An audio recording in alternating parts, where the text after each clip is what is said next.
Hello guys, आपका स्वागत है हमारे यूट्यूब चैनल पे जो कि है पुनी स्टॉक्स। सो आज हम लोग बात करने वाले हैं न्यू वैकेंसीज के बारे में जो कि है Lala Lajpat Rai university of veterinary and animal sciences. So जो वैकेंसीज है वो आपकी है एक नॉन टीचिंग पोस्ट के लिए। सो जितने भी एलिजिबिलिटी क्राइटेरिया है उसके बारे में हम लोग डिस्कस करेंगे इस वैकेंसी के रिगार्डिंग। सो स्टार्ट करते हैं। पहली बात तो ये हम स्टार्ट करने वाले हैं कि ये एलिजिबिलिटी जो है इसके लिए विथ एप्लीकेशन डेट कब से इसका स्टार्ट होने वाला है, क्या होने वाला है, तो वो हम लोग बात करेंगे। तो ऑनलाइन जो एप्लीकेशन स्टार्ट डेट है आपका 15th of December to 5th of January जो कि 2024 में होगा। तो इस बीच में आप फॉर्म को अप्लाई कर सकते हैं। एलिजिबल कैंडिडेट्स यहाँ से आप फिलअप कर सकते हैं। ओके, देन कम्स आपका इसके बारे में आएंगे, हम लोग डेट करेंगे। Date of publication of paper आपका ये है, but opening date of online application आपका 15 दिसंबर से स्टार्ट हो चुका है एंड लास्ट डेट आपका 5 जनवरी रहेगा, 5 जनवरी को रहेगा मिडनाइट तक। ठीक है, देन हम आने वाले हैं इसमें कौन टाइप की पोस्ट है। तो इसमें बेसिकली जो पोस्ट है वो ग्रुप सी और ग्रुप डी की पोस्ट है। तो पहली बात हम लोग करेंगे ग्रुप सी की पोस्ट के बारे में। तो लैब टेक्नीशियन की पोस्ट जो कि वन वैकेंसी जो कि आप सैलरी पे ग्रेड आप देख सकते हैं लेवल 6 की है। देन VLDA की है, तो इसमें भी एक पोस्ट के आसपास है। सब BCA के लिए, SC के लिए, जनरल ESM के लिए एक पोस्ट है। तो ये भी अच्छी वैकेंसी ट्रक ड्राइवर की वैकेंसी है जो कि जनरल कैटेगरी के लिए केवल है, इसमें कोई बिलो कैटेगरी के लिए नहीं है। EBC और WC के लिए, SST SC के लिए कोई कैटेगरी के लिए पोस्ट नहीं है। देन हम लोग आएंगे क्लर्क की वैकेंसी थोड़ी है, क्लर्क की वैकेंसी थोड़ी ज़्यादा है compare to all the post. 9 general की है एंड ये आपकी सैलरी ग्रेड रहेगी। कंप्यूटर ऑपरेटर की जनरल की एक वैकेंसी है, उसके बाद आपकी ये आपकी सैलरी पे बैंड रहेगी। देन स्टेनो टाइपिस्ट उसकी भी वैकेंसी यहाँ पे ब्रेकअप आप देख सकते हैं हमारी एडवर्टाइजमेंट में यहाँ पे दिया हुआ है। And then come CR salary breakdown आपका ऐसा रहेगा। लैब टेक अटेंडेंट उसमें जनरल की वैकेंसी एक रहेगी, EWS की 1 रहेगी, डेयरी मैन्युफैक्चरिंग की भी इसमें 1 रहेगी और ये रहेगी। तो हम आ रहे हैं ग्रुप डी पोस्ट में। ग्रुप डी पोस्ट में आपका ये पोस्ट रहेगा एनिमल अटेंडेंट की पोस्ट रहेगी। इसमें अच्छी खासी पोस्ट है, तो ये आप देख सकते हैं। आपकी जो भी कैटेगरी उस हिसाब से समझ सकते हैं आप चीज़ों को। और पे स्केल आपका ये रहेगा 16,900 से 53,500 प्लस 30 SP। देन आते हैं अटेंडेंट की पोस्ट में, आपको एक रहेगी बेल्डार, helper, messenger, sweeper, vehicle attendant.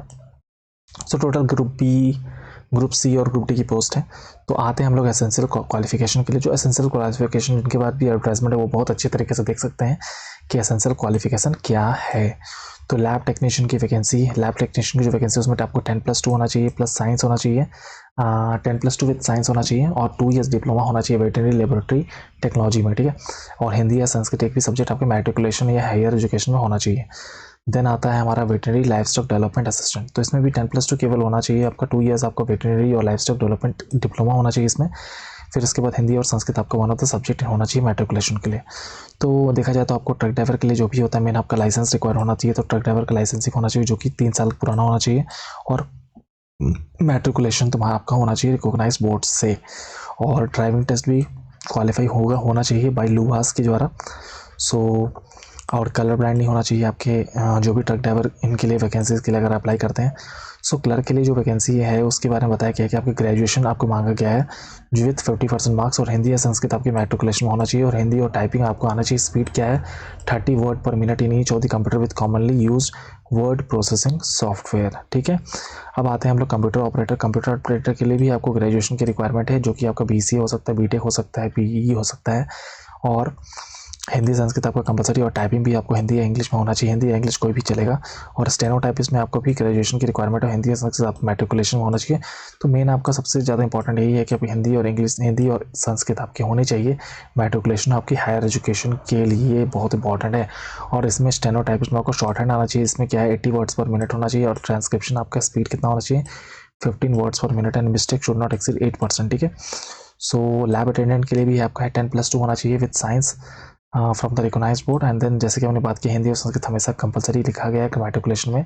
उसके बाद आएगा आपका डेयरी मैन्युफैक्चरिंग असिस्टेंट, उसमें 10+2 होना चाहिए रिकॉग्नाइज्ड बोर्ड से। 2 years डिप्लोमा होना चाहिए डेयरी टेक्नोलॉजी में विद मिनिमम 60% मार्क्स और BTech होना चाहिए डेयरी टेक्नोलॉजी में। ठीक है, और हिंदी और संस्कृत आपका सब्जेक्ट होना चाहिए मैट्रिकुलेशन में। देन आपको आएंगे एनिमल अटेंडेंट। एनिमल अटेंडेंट के लिए आपके मैट्रिकुलेशन भी होना चाहिए, केवल होना चाहिए और सर्टिफिकेट होना चाहिए आपका ट्रेनिंग में, और animal handling, animal husbandry from recognised government institutions. ठीक है, तो आते हैं इसमें हिंदी संस्कृत आपका सबसे ज़्यादा इंपॉर्टेंट है यहाँ पे, और अटेंडेंट के लिए केवल मैट्रिकुलेशन है, क्योंकि ये सब पोस्ट जो मुझे लग रही है ये सब ग्रुप डी की पोस्ट है, तो ये इस टाइप का पोस्ट में आपको केवल मैट्रिकुलेशन से ही कंसिडर किया जाए। तो बेडार, हेल्पर, मैसेंजर, ये सब के लिए मैट्रिकुलेशन आपको चाहिए। ठीक है, लेकिन जो मैसेंजर है उसमें आपको 50% मैट्रिकुलेशन में होना चाहिए, बाकी सब में ऐसा कुछ क्राइटेरिया नहीं लिखा हुआ है। ठीक है, स्वेपर के लिए आपको कम से कम मिडिल पास होना चाहिए, मिडिल पास होना चाहिए विथ हिंदी, और फिजिकली फिट होना चाहिए, ऑल रिस्पेक्ट। तो आपको मेडिकल क्राइटेरिया देखना पड़ेगा आपके इसके लिए। फिर व्हीकल असिस्टेंट के लिए आपको मैट्रिकुलेशन होना चाहिए रिकॉग्नाइज बोर्ड से, और हिंदी और संस्कृत आपका ऐसे सब्जेक्ट होना चाहिए। देन कम्स हम लोग आते हैं रिलैक्सेशन के लिए। रिलैक्सेशन ऑफ एज, आपका मिनिमम एज जो है 18 साल होना चाहिए, मैक्सिमम एज आपको 42 ईयर्स होना चाहिए इसके लिए, और मैक्सिमम एज लिमिट आपका 52 ईयर्स एक्सीड नहीं होना चाहिए, एक्सेप्ट द एक्स सर्विसमैन के लिए 52 ईयर्स ऐसा नहीं है कि उसका मैक्सिमम एज लिमिट 52 रहे। ठीक है, देन हम लोग आने वाले हैं इसमें, हम लोग देखेंगे कि जो ग्रुप सी और ग्रुप डी की जो पोस्ट है उसमें आपकी क्या कितनी अमाउंट की पैसा लगेंगे आपको फॉर्म भरने के लिए। तो ग्रुप सी पोस्ट के लिए आपको 1000 रुपीज़ लगेंगे अगर फीमेल हरियाणा स्टेट के हैं, वो मेल और फीमेल के लिए 1000 रुपीज़ लगेंगे, अगर हरियाणा स्टेट का तो 500, और SC और SC या BC या EWS अगर कैंडिडेट हरियाणा स्टेट का, तो मेल के लिए आपको 250 रुपये, और फीमेल के लिए 125 के लिए। अगर आप ग्रुप सी पोस्ट है तो उसमें आपको 600 रुपये लगेगा, और फीमेल के लिए आपको 300 रुपीज़ लगेगा, और SC BC AWS है अगर हरियाणा के हैं, अगर मेल है तो फिर 150, फीमेल है तो 75 आपके चार्जेस लगेंगे। तो ये थी पूरी डिटेल्स हमारे एग्जामिनेशन के लिए। अब आप आते हैं इसका सिलेक्शन क्राइटेरिया कैसा होना चाहिए। तो टोटल जो मार्क्स होंगे आपके 100 मार्क्स होंगे। 100 मार्क्स के लिए रिटन एग्जामिनेशन आपका 95 मार्क्स का होगा। एक सोशियो इकोनॉमिक क्राइटेरिया होता है और एक्सपीरियंस होता है जो कि आपको 5 मार्क्स का इंक्लूड होगा। स्किल टेस्ट होगा जो वेयर एप्लीकेबल, क्वालिफाइंग नेचर होगा। स्किल टेस्ट आपका क्वालिफाइंग नेचर होगा। ठीक है, तो आपको क्वालिफाइंग होना पड़ेगा स्किल टेस्ट के लिए। ठीक है, तो अब हम लोग देख पा रहे हैं कि 95 मार्क्स जो है ना, आपको ये सबसे ज़्यादा इंपॉर्टेंट है। तो 95 मार्क्स के लिए आपको सबसे ज़्यादा चीज़ें क्या करनी पड़ेगी। तो 95 मार्क्स का आपको पता है क्या कि 75% आपका general awareness, reasoning, aptitude, quantitative ability, English, Hindi, ये सब कंसेप्ट आप करेंगे। और ग्रुप सी के लिए आपको होना चाहिए कंप्यूटर नॉलेज होना चाहिए, एडिशन। ठीक है, तो 25% जो मार्क्स होगा उसके बाद 75% के बाद 25% जो मार्क्स होगा आपके 95 मार्क्स में, वो आपके history, current affairs, literature, geography, environment, culture of Haryana के बारे में होगा। तो हरियाणा से रिलेटेड आपको जानकारी आपको लिया जाएगा 25% में। तो ये सब चीज़ें थी। और जो मैक्सिमम 5 मार्क्स जो हो गया सोशियो इकोनॉमिक क्राइटेरिया के हिसाब से आपको लिया जाएगा, कंसिडर किया जाएगा।